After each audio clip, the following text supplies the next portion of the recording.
So we're hiking through the Valley of Cadruna. Everyone brace themselves. Hurry hard! Well, I mean, we've seen weirder. Wow! Right in the face. Hey guys, coming down! Oh, you are curling. No, absolutely. Keep going, Red. We had some fun in Yada.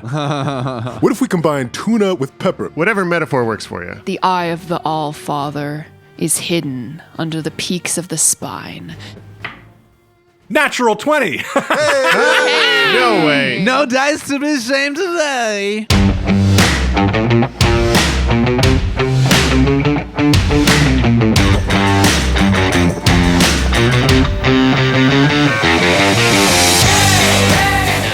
Welcome back to Dice Shame, episode 92, A Mountain to Climb. MVP this week is James from Kentucky, who took some time to send us an email. James is also a DM who had some very kind words to say for the show, and we absolutely loved hearing from him. Thank you so much, James. Thanks, James. If you want to send us an email, you can find a submission form on our website, or else you can just skip the middleman and directly email us at diceshame@gmail.com. Skip the middleman. Now that's an idiom we're going to have to use for a future episode. No. If you're looking for even more ways to see, hear, and interact with us, join Joe and I every Monday night at 7 p.m. Eastern as we stream S5E, a new actual play superhero campaign run in part with our friends at Sigil Entertainment. You can find them on YouTube or at their website, sigil.info. It's a blast. We hope to see you there. Absolutely. Check it out. All right, shall we do this? Yeah, let's play.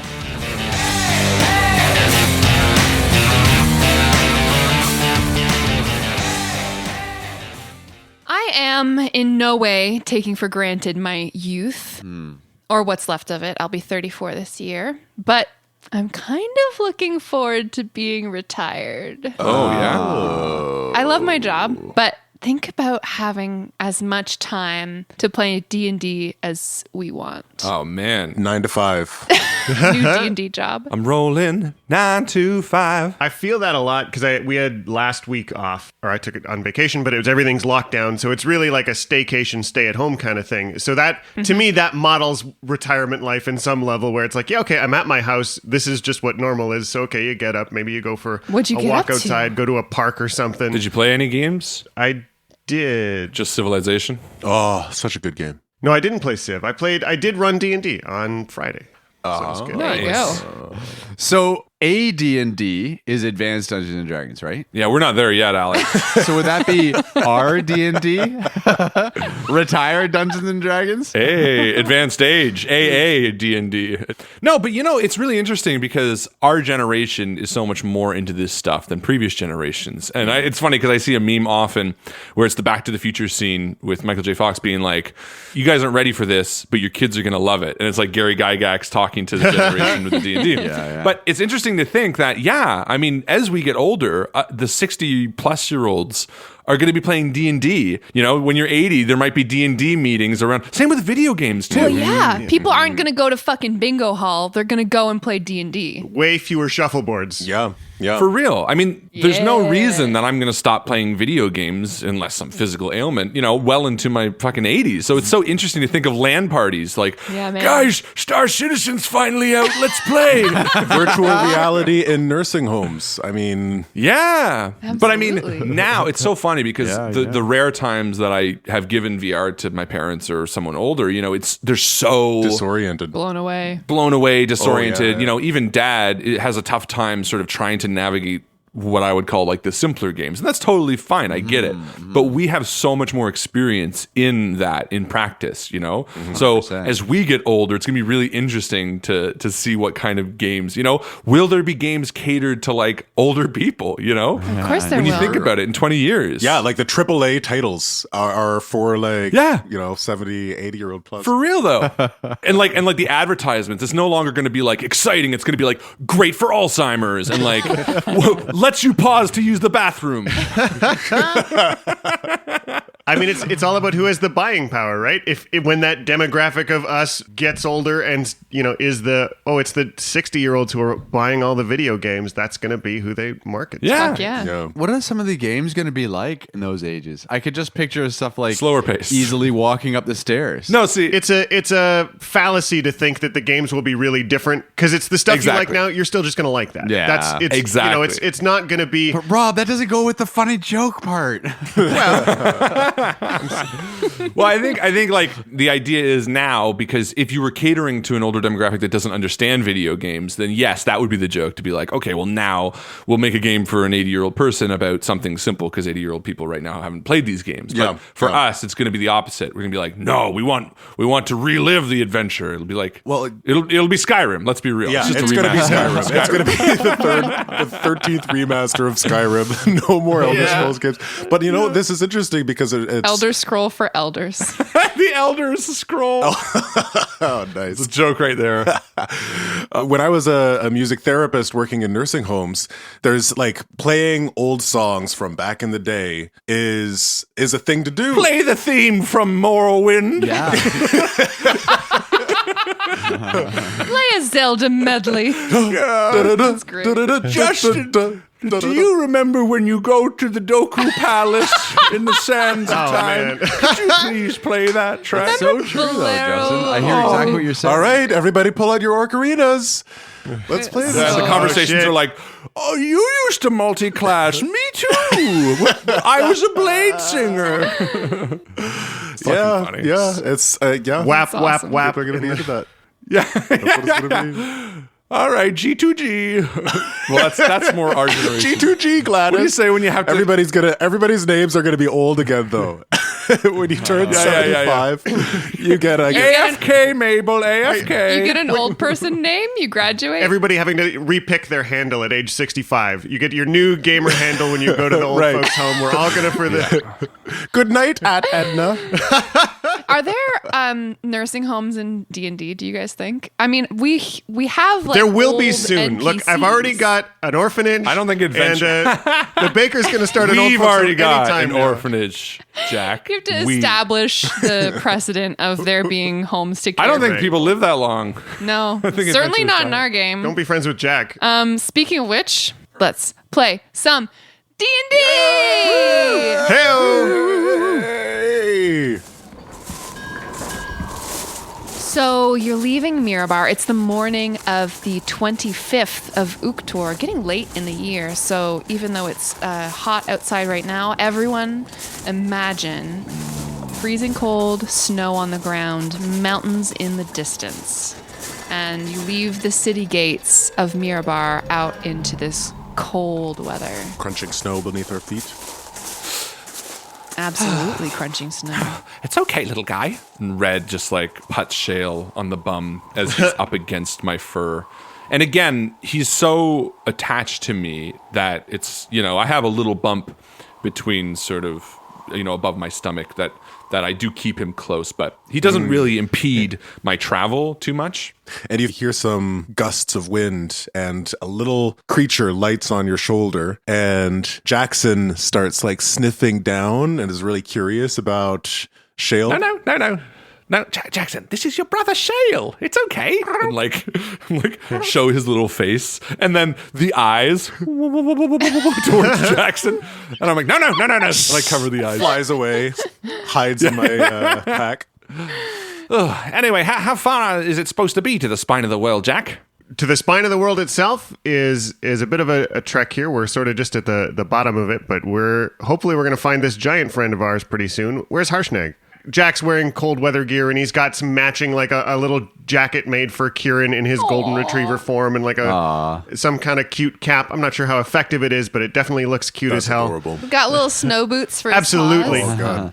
He's walking like an asshole. Yeah. Yeah. And then Doran is just like shyly looking to his pocket. We're like, what's up? He's like, oh, nothing. He's got like a pet rock. Yes. No, I just thought, I Carved don't some know. googly eyes on it. Yeah, he's like trying to be included with the pet squad. Actually, Doran was feeling a little bit weird last session, right?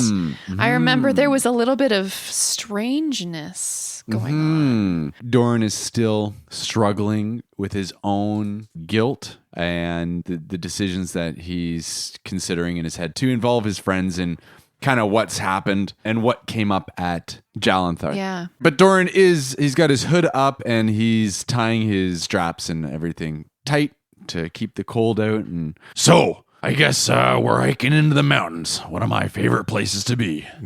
But we just have to stop over here first to catch up with Harshnag. Yeah. And I imagine that I've done my primeval awareness to find out where he is, and I'm sort of leading us towards him. Absolutely. So it takes maybe, 15 or 20 minutes to travel through the hilly landscape to where Harshnag has set up camp to meet up with you. Since you saw him last, Harshnag has crafted the skin he gathered from that giant elk into a new fur cape. Ooh, and as you crest the hill, you see him packing up his camp. He doesn't do like a tent or anything, but he was eating something. So he does bushcraft. Yeah, exactly. He's got like a lean-to. Sick new threads. Well met, little ones.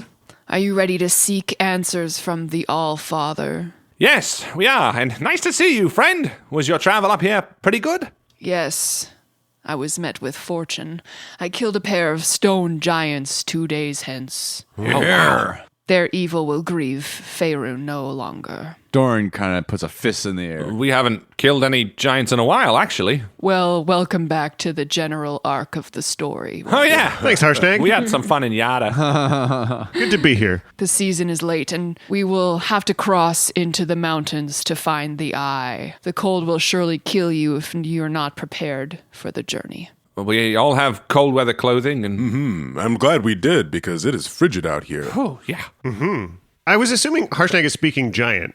No, he's speaking common. Oh, okay. I just wondered how Kraloth the giant was coming along. Oh, that is a great question. You've been at it for a little while. I would say you are haltingly fluent. Haltingly fluent. All right. Yeah, quasi-fluent.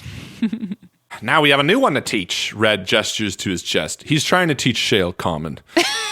I looked up, and they are intelligent enough, more than intelligent enough, to learn common languages. And in fact, the history of these creatures is very sordid and exciting. But basically, there is a good chance after enough time, this little creature can speak. Part of me enjoys the idea of Red going off to the woods to teach Jackson and Shale languages, just to be like, I'm going to teach these two creatures, because Jackson's also a Tressum. They're smart. So there's no reason he, like, More intelligent than I am.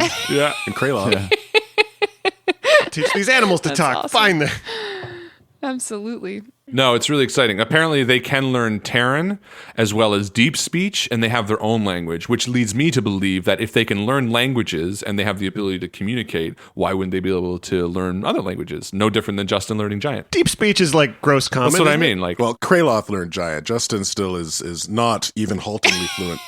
you're doing great. Harshnag, before we head out, what can you tell us about the trip that we're going to be taking? Should we be preparing for certain beasts in the area, or what can we expect to run into? He stands to his full height and stretches, and then looks out toward the horizon where the mountain peaks are cresting high into the sky, almost touching the clouds and covered in snow. The eye of the All-Father is hidden under the peaks of the spine and can only be reached by way of a mountain pass that starts somewhere in the valley of Kedrun. I have never visited the temple, but I know the way. All giants do.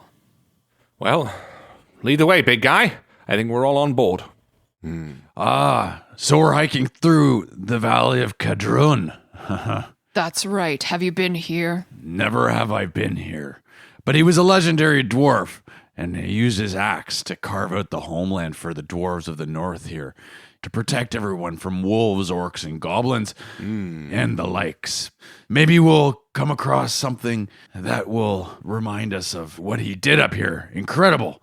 Oh, I'm excited. This is going to be so exciting. Oh, Doran's just, his bum cheeks are probably blushing beneath his trousers. No one sees it, but Doran knows it's happening. You just generate a little bit of heat. I'll never tell. The warm feeling. Your trek to the Eye of the All-Father is challenging from its very outset. Mirabar is located in the frozen north, not quite as far as East Haven, where you visited with Dazan, but still closer to the Reged Glacier than most of you are used to being.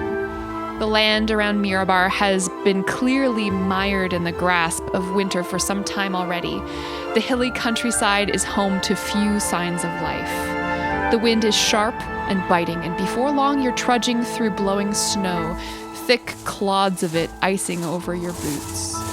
Harshnag leads you north and east through increasingly hilly and treacherous terrain towards the vast mountain range that makes up the spine of the world. Knowing he intends to take you up and over the mountains, they look imposing, perilous, and bleak. This is very much like Lord of the Rings when they're trying to avoid the Mines of Moria by traveling over the mountains. The snow is deep, it's super cold, and the terrain is treacherous here. In places, you end up having to use your climbing gear or even using Harshnag as a scout with anchored ropes in order to help you ford crevasses, ascend steep slopes. Occasionally, he even maybe picks up one of you on his back when it's necessary. I kind of picture a situation where Harshnag is maybe like helping us to get around a really, really deep gorge, and there's really not a lot of space for us to walk, but he's able to kind of prop himself between two mountain faces. And so we tie ropes to like his belt or something. And so maybe for one portion of this entire journey through the mountains, we're like dangling from ropes from Harshnag, almost like one of those dangling chairs at the fair, you know? Yeah, you know, we're trying to hold on, but with every move we go swinging, and we kind of end up bumping into each other, and you know, Kieran's dangling at the bottom with their tongue lolling. Yeah, in like a dog harness. Yeah.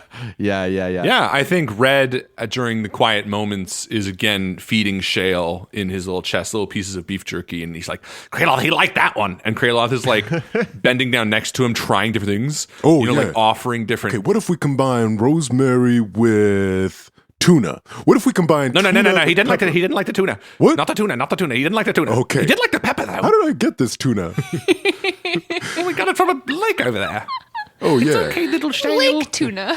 Mountain tuna. Well, I mean, we've seen weirder. I love the idea that Kraloth and Red are like feeding Shale, like Kraloth's like leaning over him, and then they both sort of look up, and Kieran and Jackson are sitting there like begging, just salivating. like, sitting just watching with big eyes. Okay, yes, you can have some tuna. I love the idea of just following behind Harshnag and just watching him, like with his bare hands, drive these pittons into the mountainside and tie a rope to them for us to all sort of hand over hand get across. I think in those moments where like Jack gets to the other side and we're waiting, he takes a minute to let Kieran poof out of existence and show up 30 feet up in the air again, just to try and get a further, bigger look around as Jack inhabits his eyes to update the map as much as he can, and then sort of brings him back down to the ground level to, you know, trudge along beside us. Absolutely.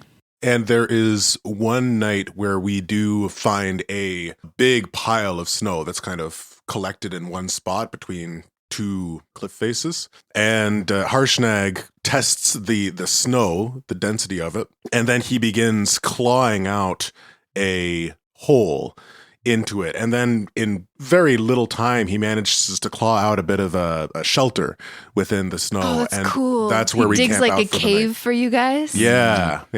And the heat from the fire that you all light just kind of melts a little bit of the inside of this cave. It forms like a slick of ice. Yeah. And that allows the light from the fire to kind of be reflected back in on you. And you all spend just kind of a cozy night in this amphitheater, this like half globe of ice. Yeah. Yeah. That's a good way of putting it. Yeah.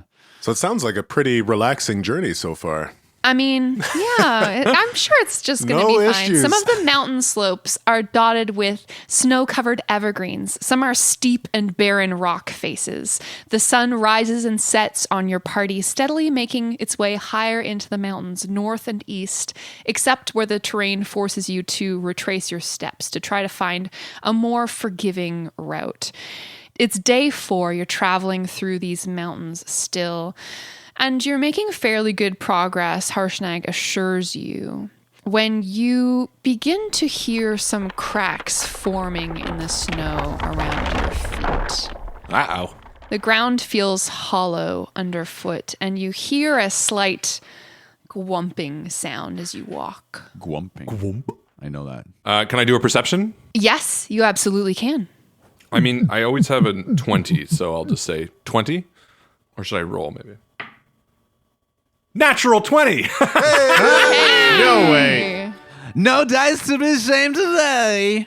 25. First natural 20. Wow. Hey. First roll. Way to go. Well done. Red, with your knowledge of nature, even though being in the snow is not your natural habitat, you are clever enough with being able to interpret the signs that nature gives to you that you recognize you are standing on dangerous ground. Oof. Everyone brace themselves. Everybody, roll for initiative. Bum, bum, bum.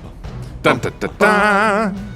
Red, you actually get to roll with advantage for this roll. Nice. For your initiative because of being able to find out that there's an avalanche going on. I mean, that there's a something scary going on. Ooh, I'm rolling rocks today. All right. What'd you get? 21. All right. Jack? 9. Doran? I also got 9. Who wants to go first? Pirate Dorn? Go ahead, Dorian. Kraloth? 2. Oh. Classic Kraloth rolls there. Classic Kraloth. You hear a booming, thunderous sound as a sheet of snow cracks off from the peak of the mountain above you, and it begins to slide down towards the party at great speed. So, this is going to be a little bit of an interesting encounter as you look around yourselves and you see the snow underfoot begin to give way. You can't fight an avalanche. Watch me. But here's how it's going to go down. Using as much creativity as you can, consider how your character might combat or survive an avalanche. The avalanche is moving about 600 feet every round. Oof. It's going to be almost impossible to simply outrun. So start by inventing environmental hazards that you might overcome or circumstances that you might use to your advantage. Top of the order, we have Red. Let's hear what happens when Red tries to survive this avalanche. Red turns to the others and says, "Scamper!" And he turns and runs towards a tall tree on the edge of the avalanche, which is already starting to like move along with the earth.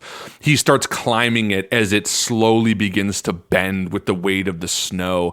He's like holding on for dear life. And for a moment as it shakes, he kind of falls loose, but his claws just stick in. He's got one hand on the Umber Hulk baby in his chest as he's like, ah! And he keeps trying to get to the very top. And as he reaches the top, he's like wobbling back and forth. So roll athletics with advantage.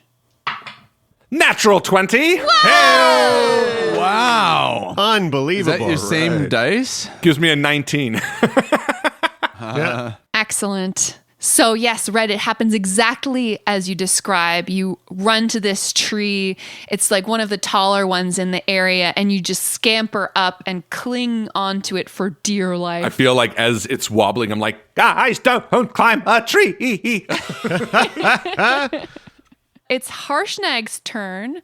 I think he's going to assist Doran with Doran's check by picking up Doran, who's got kind of short legs, and tries to like run with him to the edge of the avalanche. Oh my God. Yeah. It's kind of like you read my mind here because I've got this plan in my head of how I'm going to help overcome this. Okay, so Harshnag succeeds at his effort to help you, and you gain advantage on your next check. Nice. Doran, what happens next? So Harshnag grabs me as he watches Doran pull the 50-foot hemp rope off his belt. Being that we're in the mountains, Doran's kind of got this prepped. Oh yeah, it's handy for sure. So Harshnag happens to grab Doran and pulls him to the edge of this crevasse, and Doran quickly fashions a lasso around Lasso? lasso. I like the way you first said it. Lasso. It's like French. Sounds very fancy. It's a dwarven lasso. Around a pointy exposed rock. Cool. He has secured ultimately a point against the mountain where one or many could hold onto this rope. And then what I'd like to do is use my athletics ability, and with the other end of the rope that's not secured, I am trying to run across this gap and give everybody sort of like, you know how like when people are rescuing people out of a river, they put a rope right across so that people have something to grab onto. That's the ultimate idea. So I'm going to try and dash across this gap.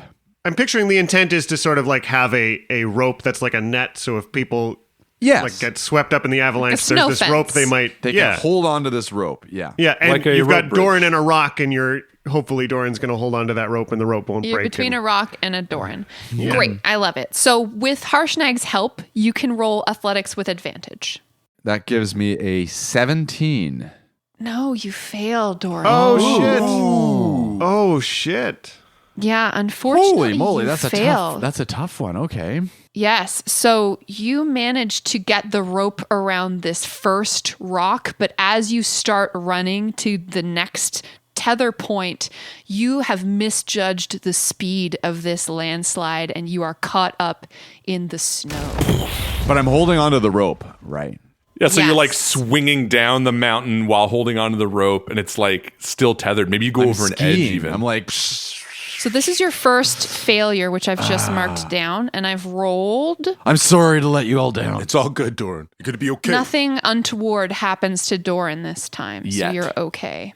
Jack, what do you do? So Jack's looking up at the face of this avalanche coming towards us, and I'm picturing it's not a uniform face. There's sort of like some parts of it are coming a little faster than others, or there's, so it's a little bit jagged. And Certainly. he's seeing this one peak moving towards Doran to sort of sweep him and carry him further down the mountain. And Jack runs and is shouting, "Hurry, hurry hard!" and pulls out the decanter of endless water and uncorks it and shouts "Geyser" to try and form a path that's going to be at least resistance to turn this a little bit, just to have all this water sort of lubricate the path of the Oh, you are curling.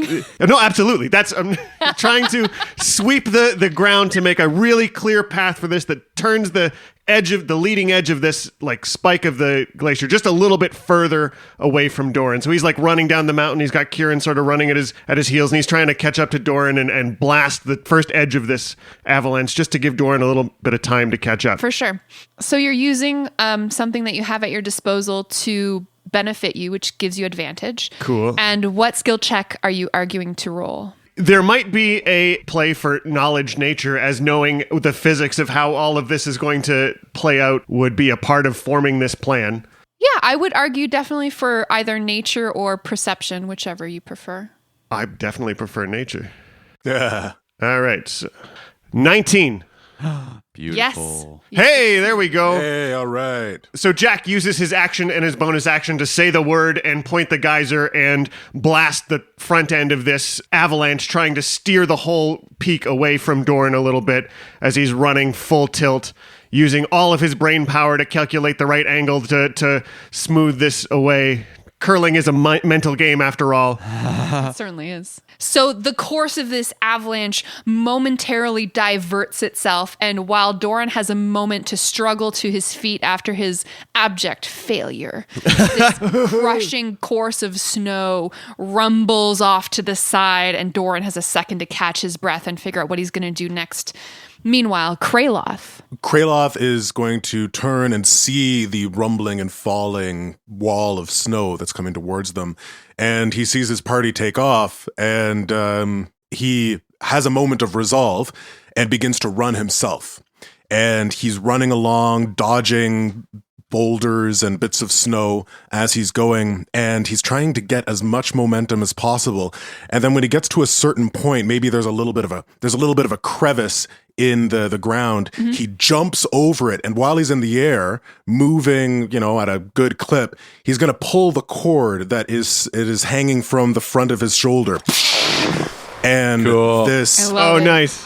wisping sound happens behind his back, and the balloon pack activates, shooting this air elemental into the air and releasing it like a jetpack almost. Mm-hmm. And he begins to levitate upwards, still carrying his momentum forward. Love it. It's not straight up, but like following the angle of the mountain. Following the trajectory, exactly. Nice. Yeah.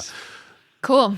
Go ahead and roll athletics with advantage because of your advantageous balloon pack. It's okay. I'm going to be using deception next turn. So Oh, good. I tricked the avalanche. I'm going to tell the avalanche that I'm really in the way. I deke one way and dodge the next way and body check the avalanche. I'm just a little stone. In fact, I might try and intimidate it. That's a 19 for athletics. Hey! Nice. Yeah, you succeed. So this huge chunk of snow just rumbles along underneath you, and at the last moment, you just pull the cord and launch yourself into the air. And you know, like when you jump downhill, you automatically gain more air than you would be if you were jumping on level ground. So you're afforded this extra boost of verticality, I guess. But as you look over your shoulder, you see that the snow is still advancing on you and your party, and it's coming fast. And I'm Red. going to just levitate myself high enough to be above the rush of snow.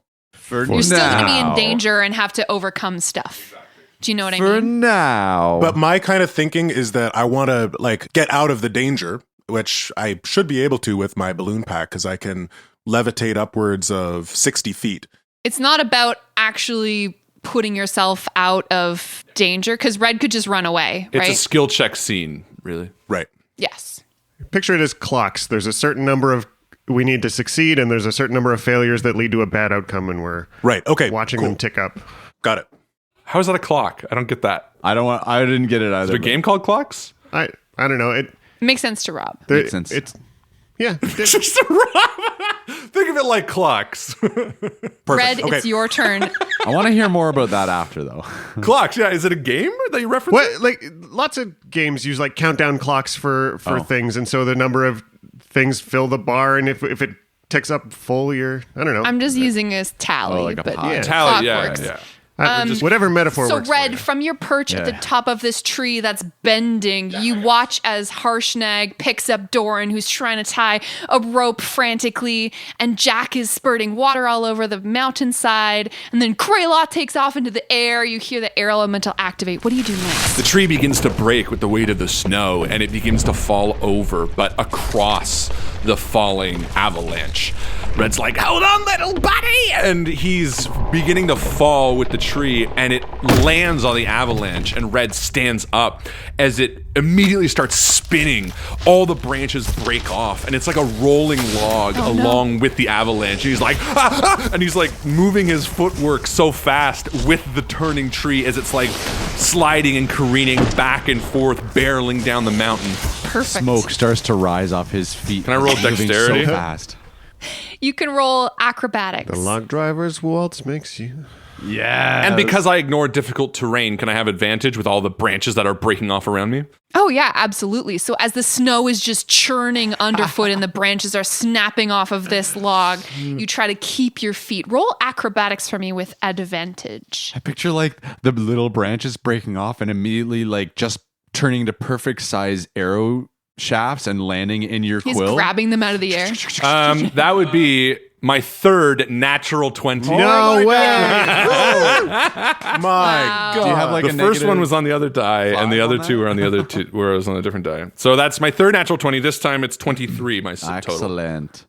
Absolutely, yeah. And I think the thing that Alex said maybe happens with your natural 20, like these sticks are breaking off of the tree as it's rolling down, and you're just kind of like, that one's going to be good for my arrow or whatever. I'll take that. I'll take that. I'll take that. Like there's a real frustrating deftness with Red at how good he makes this all look. He like scampers up the tree with absolute ease, like literally swinging around branches as he reaches the top. And then as you guys look up, you see Red running along this log with such skill that there's almost a bit of like, what the fuck? Like, why is he doing it like that? We're all struggling here, and this guy is just like having no issue whatsoever. And Red's smiling. Hey guys, coming down! Harshnag turns to see this huge clod of snow and ice hurtling down the mountainside, and it's coming straight for Jack. And Harshnag Oh no! knows that this could just totally decimate the wizard, so he interposes himself between this snow and Jack, and he's going to take out his great axe and just absolutely try to Babe Ruth it out of the sky. So he is going to make, unfortunately, just another athletics check, but I'm going to give him advantage because of his substantial prowess with this weapon. That's a 21. Hey! Nice. Very glad for that advantage, or else he would have failed. All right, guys. So Harshnag breaks this giant boulder of snow into pieces overhead, Jack, as you turn and see how close you were to having been just totally clobbered by Yeah. the snow. Doran, it's your time. Doran, what do you do? Dude. So Doran does climb back up the rope, and now standing at the same vantage point he had before, he sees Kraloth kind of floating above, and he hollers at you and he says, "Hey, Kraloth, grab hold of this rope." And he tries to throw the rope to you. Yeah, you're seeing Kraloth being pushed by the wind and towards another direction. Yeah. And I'm also thinking of like a couple things. Like, if that thing can hold you and me and a bunch of us, then we can kind of hold onto this rope as well. I'm gonna call it. Maybe you could either make a ranged attack. Yeah. Okay. Oh, and it's a failure. No. 10. Oh no. Doran, bringing down the team. Gust of As wind. Doran's like standing there, he's like does a really pathetic throw. Yeah. This like rope just kind of Falls goes 2 feet forward.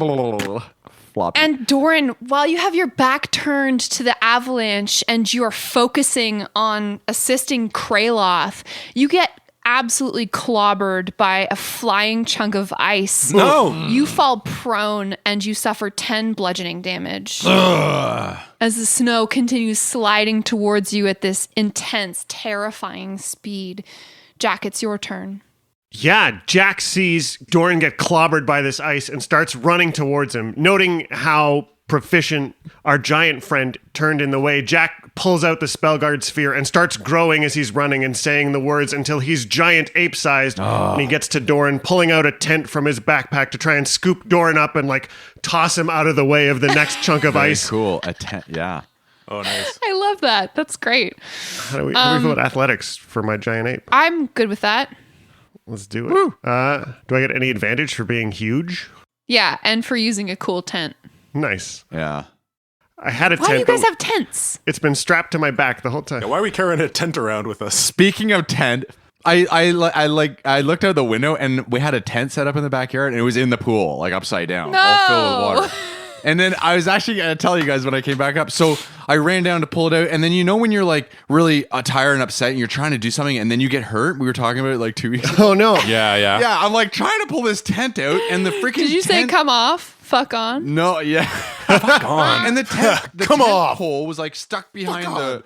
I'm like struggling with it, and then the tent pole gets stuck on the umbrella, and I'm like, come on, and I like pull it, and it like whap right in the face. So you I was just like, had a real life skill challenge and I- you failed. You're so angry at it. So Sorry, go on. Level 1. giant-sized Jack tosses Doran in this tent, and it flies through the air in this perfect arc and hooks onto a jagged piece of rock a little ways up in the mountain, and just lets him like nest there in this tent that's gathered him up, sitting sort of just perfectly gently sitting there. I rolled a 28. Oh, excellent. Wow. Thank you, Jack. Kraloth, it's your turn. How do you contribute to this effort? Kraloth is floats above for a little bit, and then he lowers himself back down to the ground as he gets over this crevice, and he keeps on running. And just out of the corner of his eye, he sees a splash of red against the snow, and he veers towards his buddy and puts a hand on his back, just like glancingly, as we're both running side by side, and casts guidance on him. And then Kraloth stops. He says, "Keep going, Red." He's going to roll survival to just go with his instincts, his divine instinct. And he's just going to stop suddenly as the avalanche continues to move towards him. And he's just going to stand still because it's what Kalimvor might be guiding him to do. Interesting. Interesting. Roll survival. What are you doing? What are you pulling? 24.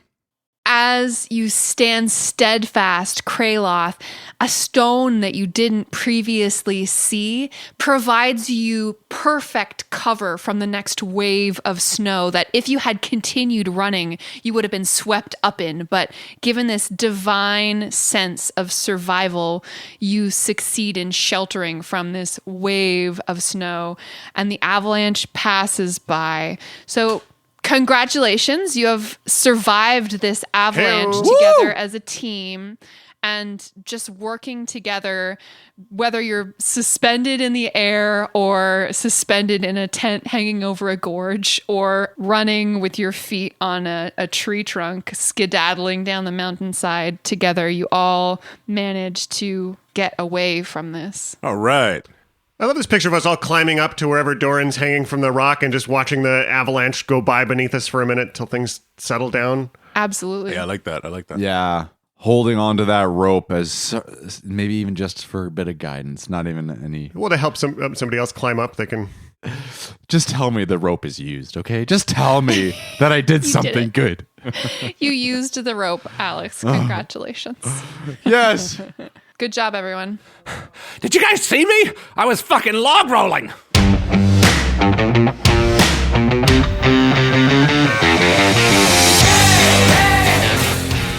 Well, that was a close call. Thank you once again to our Patreon supporters Christopher Ryan Evans, Colin Burkhart, Daniel, Doug, Jessica Orrit, Mari Kaneski, Katie Orrit, and Merlin. See you soon!